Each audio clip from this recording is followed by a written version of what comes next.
Com muita alegria, fiquemos de pé, para juntos aclamarmos o Santo Evangelho. Aleluia, aleluia, aleluia, aleluia, aleluia, aleluia, aleluia, aleluia. Minhas ovelhas escutam a minha voz elas estão a escutar. Eu conheço então minhas ovelhas que me seguem comigo a caminhar. Aleluia, aleluia, aleluia, aleluia, aleluia, aleluia, aleluia, aleluia.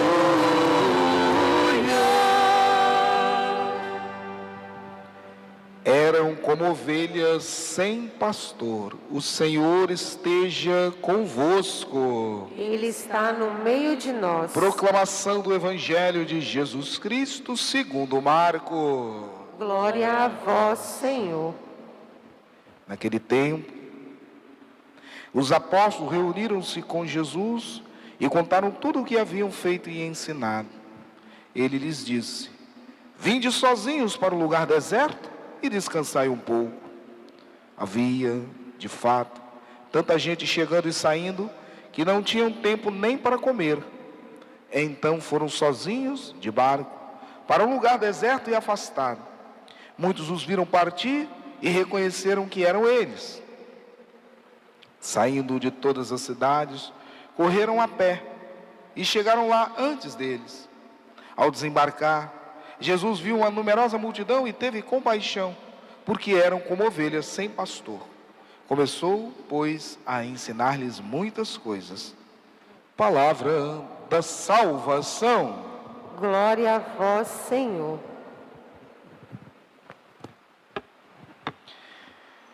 Meus amados irmãos e irmãs, eu confesso que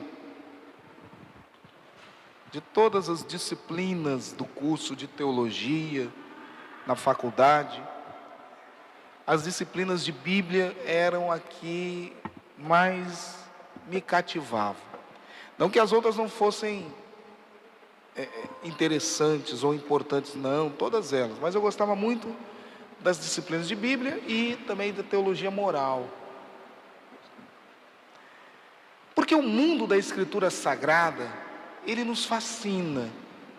Quando nós estudamos a Escritura Sagrada, e eu, graças a Deus, eu pude, já que era as disciplinas que mais me atraíam, eu busquei extenuar os meus estudos, apesar de hoje a minha especialidade é outra, a área do direito, do direito canônico, mas eu gostava muito de Bíblia, e não foi no seminário não, interessante, não foi no seminário que eu aprendi o gosto pela Escritura Sagrada. Eu aprendi o gosto pela Escritura Sagrada através do meu pai. Meu pai, ele, durante a semana toda, ele, ao preparar a homilia, lá na nossa comunidade, ou reflexão da palavra, ele se debruçava sobre a Escritura Sagrada. E eu tenho essa Bíblia que papai usava até hoje, não é? Está guardado comigo lá. Eu guardei como uma herança dele. Ele usava essa Bíblia, uma Bíblia antiga, depois ele comprou a edição pastoral. Mas ali eu comecei a despertar. Depois meu pai foi fazer curso bíblico no CEBI, e depois foi fazer a teologia para leigos. E aí eu fui ali me despertando, fizemos um curso bíblico lá na minha comunidade.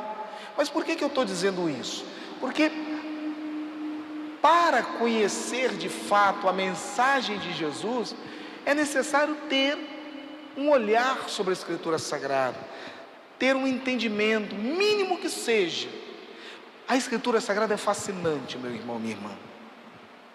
A liturgia de hoje, ela vai trazer à tona uma figura que fazia parte da cultura do povo de Israel, desde a sua origem, que é a figura do pastor. O pastor de ovelhas. O povo de Israel, ele tem uma relação afetiva com o pastoreio. Por quê? Porque está implícito na história. O povo de Israel, todos nós sabemos, eles vieram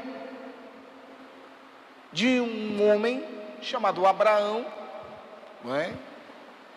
Cuja família era de uma região em Canaã chamado Arã, os arameus.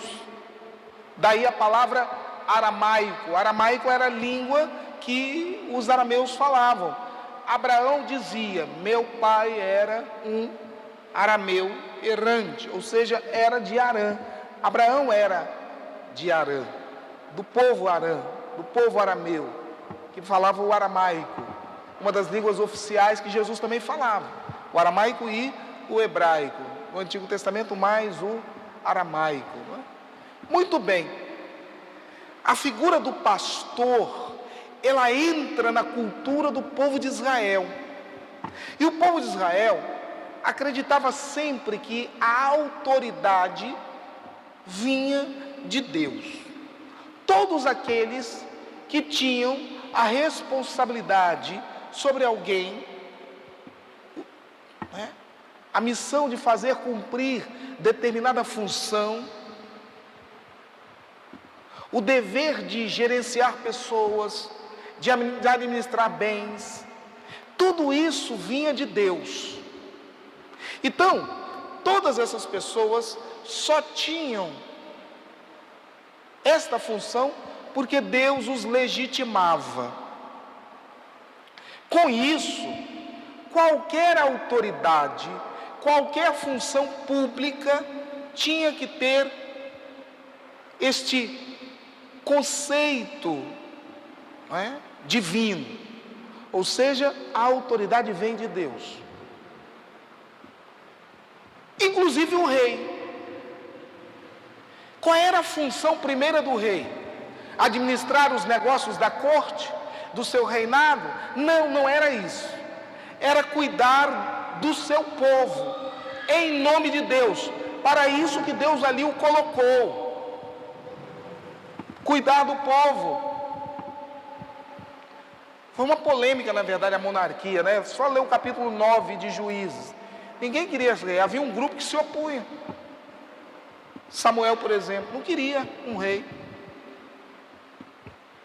Porque o único que ia cuidar do povo com amor, com carinho e com zelo era Deus. Nenhum homem teria essa capacidade. E aí iria se prevalecer do povo e não cuidar do povo. Juízes capítulo 9, leia lá. Vale a pena. Chegue em casa e faça isso. Juízes capítulo 9. Para vocês terem uma ideia da questão da monarquia, do problema que era a monarquia. Mas muito bem, no tempo do profeta Jeremias, o rei não tinha essa sensibilidade.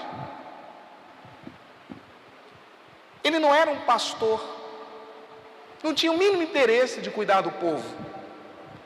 Pelo contrário, ele se apropriava das riquezas que o povo produzia, não provia segurança, não provia o bem-estar, não provia a prosperidade, estava preocupado consigo mesmo. Aí ele recebe a mensagem do profeta Jeremias, capítulo 23, que nós ouvimos na primeira leitura. Vou constituir um novo rei, um Senhor da justiça, Senhor da paz, que vai cuidar do meu povo, que vai zelar pelo bem-estar, aos moldes do pastor. Quem é o pastor? O pastor, na cultura do povo de Israel, que era uma cultura no início nômade, né? Os nômades, eles não plantam nada, eles cuidam de gado, pequenos rebanhos de ovelhas, porque eles estão sempre migrando de região para região, nunca se estabelece. E o povo de Israel tinha no seu imaginário a figura do pastor, que era o pequeno produtor. Cada um tinha o seu rebanhozinho pequeno de ovelhas e cabras para a sua própria subsistência. E às vezes sacrificava um para vender ou vendia o leite. A figura do pastor era central, Era ele que cuidava das suas ovelhas. Às vezes passava a noite toda vigiando, para que não viesse um animal e ali ameaçasse a segurança das ovelhas. Então, isso entrou na literatura e na história do povo de Israel como aquele que melhor configura o homem do cuidado, do zelo, da proteção, da preocupação. O pastor tratava as feridas do seu rebanho, ele as alimentava, ele levava até as fontes de água.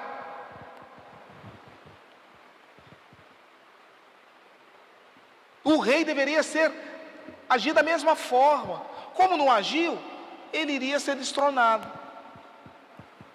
E Deus iria suscitar o pastor verdadeiro, que para nós é quem? Jesus. O profeta fala ali daquele que vai ser o pastor por excelência. E aí, quando nós vemos Jesus no meio das pessoas, nós entendemos muito bem essa conceitualização daquele que cuida, daquele que se faz presente, está ali no meio. Semana passada Jesus enviou os seus discípulos 2 a 2. E aí foram para as cidades da região da Galileia para poder evangelizar. Quando voltaram, estavam cansados. Foram longos dias. Um tempo realmente. E aí Jesus os recebe e quer ter com eles ali um momento de descanso para ouvir as experiências dele. Mas aquelas pessoas que receberam a mensagem dos apóstolos queriam conhecer Jesus. Quem foi esse que vos enviou? E aí Jesus até tentou um momento ali a sós com os seus discípulos, mas ele viu a necessidade da multidão. E aí ele olha aquelas pessoas e sente compaixão.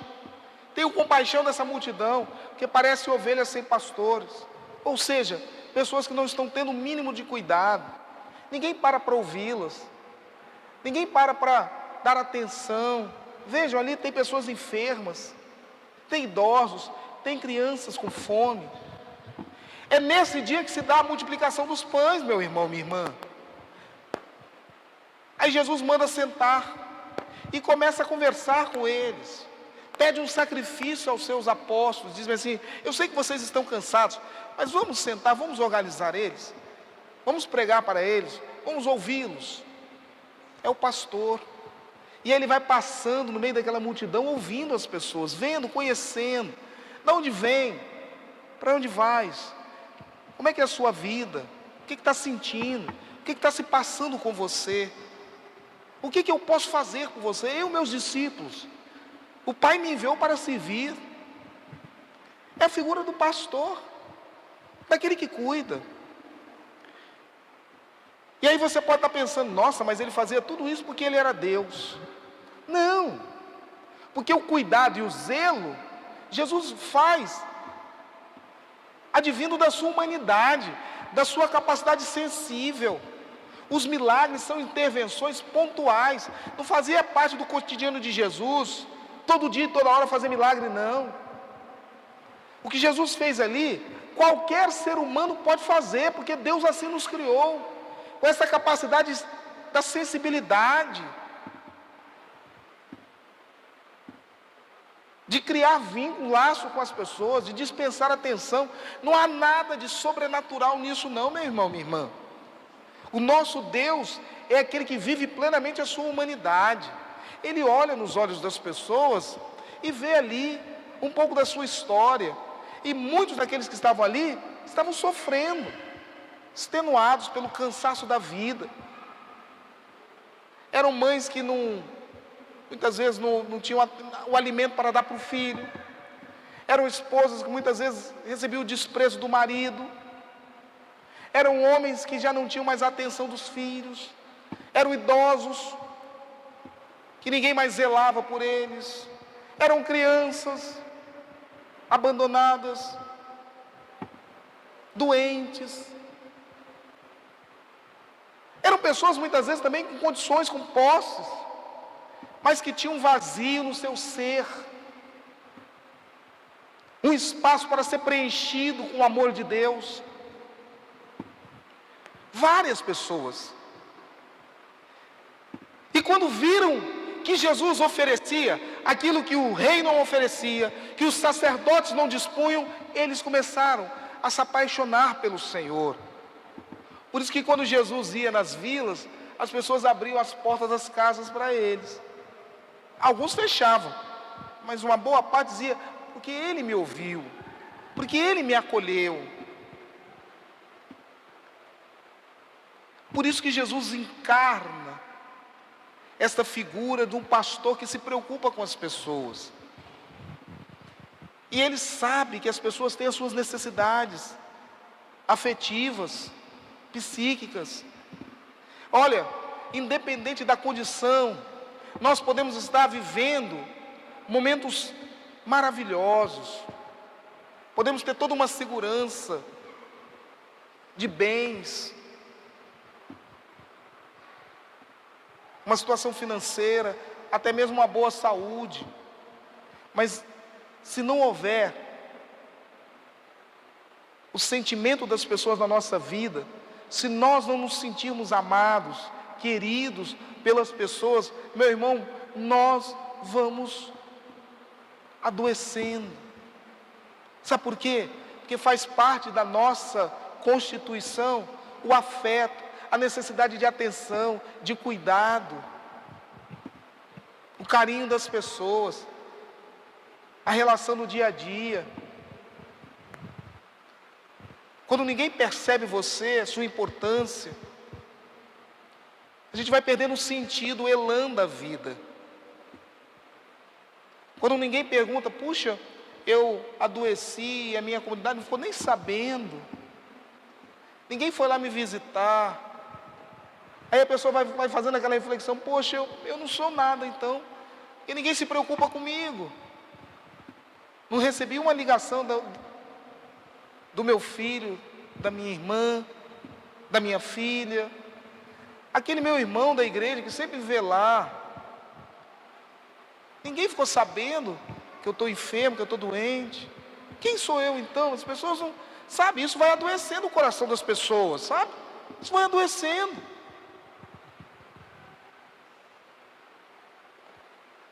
Eu me lembro que eu era padre há uns anos atrás, lá em Jardim Limoeiro. Aí nós fomos visitar uma obra, uma casa interessante, de crianças. Era um orfanato, né? Mas era uma casa, né? Na época eu acho que deviam ter 8 crianças, 9 crianças, porque a nossa paróquia fez uma campanha em favor desta casa. Uma irmã lá da igreja já tinha tido contato várias vezes com essa casa, com essa senhora, e ela cuida, né? E aí nós fomos lá um dia, não apenas para levar os alimentos, mas para conhecer um pouco da realidade. E aí eu fui passando, e é interessante, como eram poucas crianças, ela fez questão, eu acho que eram 8 na época, de dividir pelos quartos as crianças. E todas as pessoas que lá se viam naquela casa, com exceção da cozinheira, não é, eram voluntárias. Não é? Porque essa senhora cuidava das crianças, e aí tinha ajuda de algumas entidades, inclusive a Igreja Católica, não é? E algumas parcerias com, se eu não me engano, a Prefeitura da Serra, que dispunha de uma verba, de um valor para ela pagar água, luz, não é? Comprar alguns alimentos. Nem sempre dava. Mas eu fui num quarto de uma criança e eu vi uma senhora sentada com uma criança. Devia ter um ano e pouco essa criança, não tinha 2. Aí eu vi essa senhora, e aí eu parei para conversar com ela, ouvindo um pouco a história dela. Ela era uma costureira aposentada. Oi, a senhora está bem? Tudo bem? Sim, tudo bem. Como é que o senhor está? Só é prazer. Eu sou padre, tudo bem. Eu moro em Camburi. E a senhora está sempre aqui? Estou sempre aqui.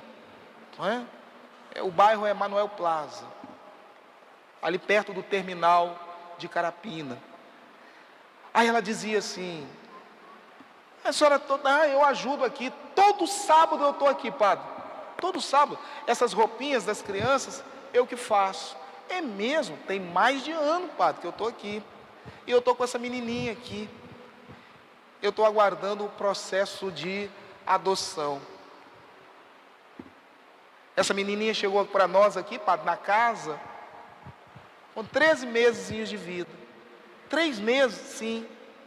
E ela veio encaminhada pelo conselho tutelar, porque os pais dela são viciados, e a família não tem a mínima condição de cuidar.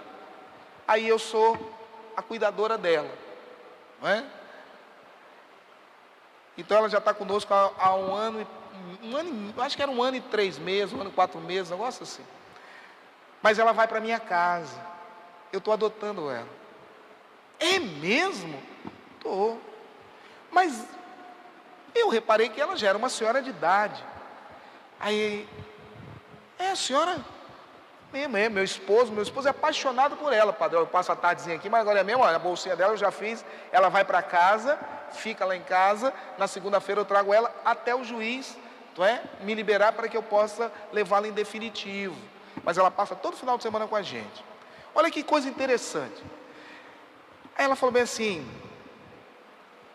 e é interessante, padre Carlos, porque o meu neto adora ela.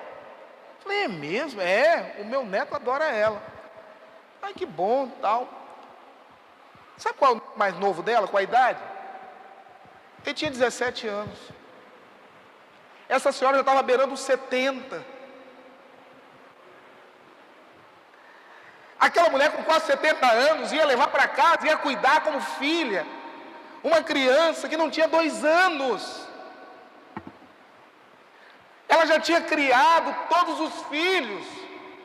O neto mais novo dela tinha 17 anos. E ela encontrou forças e se encantou pelaquela criança. E ela disse assim: a minha alegria, o meu esposo não vê a hora. Hoje ele não está aqui porque ele precisou de fazer um serviço, mas ele não vê a hora, padre. O quartinho dela já está pronto. Aí me mostrou no celular o quartinho da criança.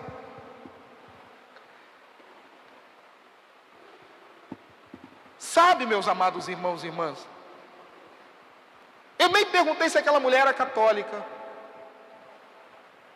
se ela ia à igreja. E ela não tinha só o carinho com aquela criança, não. Ela cuidava de todas as roupas daquelas crianças que estavam lá, e tinham adolescentes na faixa de 9 anos, 8 anos, acho que tinham 2 dessa idade. Ela que fazia, ela que comprava, ela ajudava a levar no médico. Aí eu pergunto aos irmãos, quem é que foi o próximo daquelas crianças? Eu? Que fiz lá uma campanha de alimento? Não, foi ela. Ela era o próximo. Nós vivemos, meus amados, no mundo da pós-modernidade, não é? Da pós-modernidade. Nós temos sinais da raça humana. A milhares de quilômetros daqui, nós temos uma sonda chinesa e a outra americana que pousaram em Marte. Enviam imagens de Marte.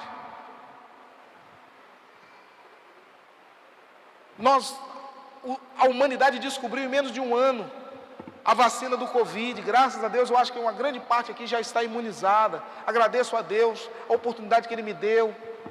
Talvez se a vacina tivesse chegado antes, nós tínhamos aqui muitos dos nossos irmãos que perderam a vida, né? Mas vejam, o salto tecnológico, o desenvolvimento da humanidade. Mas experimenta ficar isolado. Experimenta você ser ignorado pelas pessoas. Nós podemos ter tudo, meu irmão, mas vai entrar um vazio dentro do nosso coração. E isso não vai mudar. Daqui a 100 anos, 200, 300 anos, os nossos, aqueles que virão depois de nós, vão continuar necessitando de cuidados, de carinho, de afeto, de atenção. E foi isso que Jesus veio ensinar. E por isso que Ele conquistou o coração das pessoas. Porque ele era um bom pastor. Porque ele tinha tempo para a viúva, para a criança, para o idoso. Ele deixava o coxo tocar nele, o leproso chegar perto dele e abraçá-lo. Ele fazia isso. E é tão bom quando a gente faz essa experiência, vê um irmão, uma irmã que nos trata com carinho, aí cria em nós o sentimento do devir. Eu devo também fazer isso. Quando eu chego na comunidade e as pessoas me acolhem com tanto carinho, não é obrigação minha retribuir, não. É uma necessidade, porque eu sei o quanto aquilo faz bem, ser bem recebido, ser bem acolhido. Isso para com todos, porque Jesus não escolhia as pessoas que Ele amava, não. Ele era pastor de todos. Por isso que, da menor das crianças ao mais longevo dos idosos, Jesus conseguia criar uma relação, um vínculo, extrair deles um sorriso, um olhar, porque Ele cuidava das pessoas. E é o legado dele para nós, o cuidado, o zelo. E o que é cuidado? É criar empatia. Olha, um bom dia, uma boa tarde, como é que você está, fulano? Tudo bem? Isso é um cuidado, é o zelo, é o pastoreio. Quer pastor mais profundo e mais natural do que os pais para com os filhos? Hein? Nossos pais podem estar doentes, podem estar sentindo as dores das mais profundas, mas se nós não estivermos bem, eles esquecem tudo aquilo e nos fazem alvo da sua preocupação, do seu zelo. Eu senti isso na minha casa com minha mãe, uma saúde frágil, mas quando eu adoeci de Covid, ela quase enlouqueceu. E ela tinha as dores dela, parece que ela sublimava as dores dela para dizer assim: eu, mesmo com a minha saúde, me sinto na obrigação de cuidar do meu filho. Quer dizer, meu filho, eu não posso estar aí, mas sua mãezinha está aqui, você está precisando de alguma coisa? Eu vou mandar aí para você, quer comer alguma coisinha? Ela dizia isso para mim, porque ela sabia que eu tinha a necessidade de alguém por mim, do cuidado, do zelo, da atenção. Por isso que ela me ligava 5, 6 vezes por dia: como é que você está? E eu digo a você, aquilo me ajudou a curar. Porque talvez se eu não tivesse tido esse cuidado dela e de outros, talvez eu tivesse ficado lá naquele apartamento. Mas o cuidado dessas pessoas me transmitiu os afetos de Jesus por mim. Vale a pena cuidar das pessoas, vale a pena se preocupar. Lembre-se, nós, igreja, somos pastores e pastoras. Jesus nos formou para isso, cuidarmos e sermos cuidados. Que Deus nos abençoe e jamais nós percamos esta dimensão da nossa fé, o zelo, o carinho, o apreço com as pessoas. Louvado seja o nosso Senhor Jesus Cristo.